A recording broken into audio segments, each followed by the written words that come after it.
Magluluto tayo ng isda. Ayan ang ating luya. Adobong isda, mga lodi.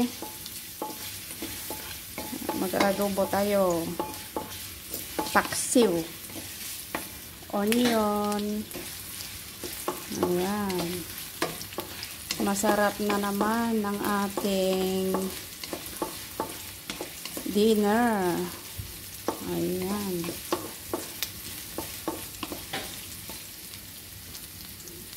Lagay din natin ang ating bawang. Gisa-gisa lang po natin ng ganyan. Ayan.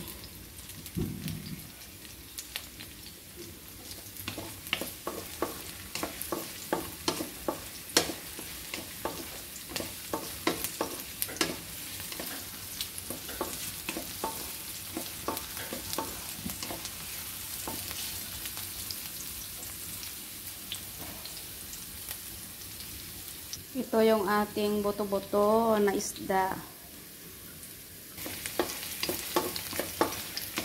Ito na ang ating mga ingredients. Okay na ang ating ingredients. Ilagay na natin ang ating isda.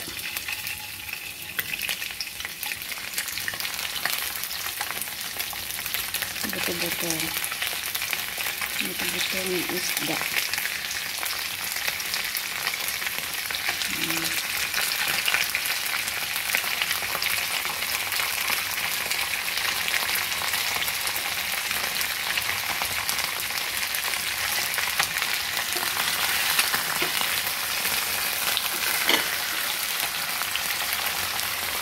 Ituloy na natin ang ating ulam.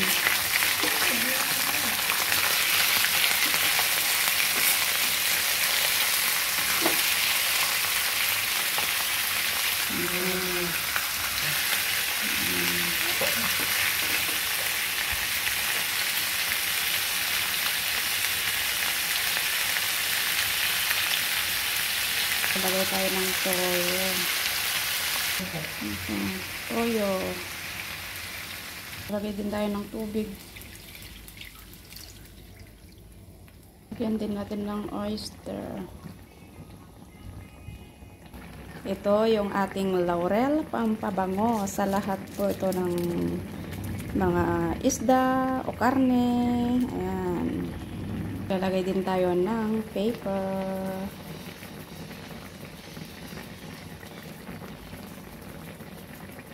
Mas masarap po kapag madaming pepper. Siyempre, ang ating chili. Ayan. Ayan. Lalagay din tayo ng kaunting dark sauce para pampakulay sa ating adobo. Adobong isda. Paksiw. Ayan. Masarap ito, lalo na dato puti ang aking pang-asin. Wow, ito na siya. Mga ka-idol kong magaganda at gwapo. Sarap ng ating ulam. Ayan. Asiman na din natin ng dato puti. Ito na ang ating masarap na adobong paksiw na isda. Paksiw tayo dyan. Ayan.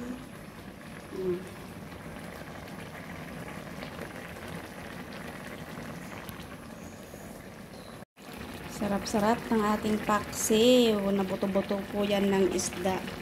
Yan po yung part ng medyo matinik pero malaman. Yan po yung bone ng fish bone.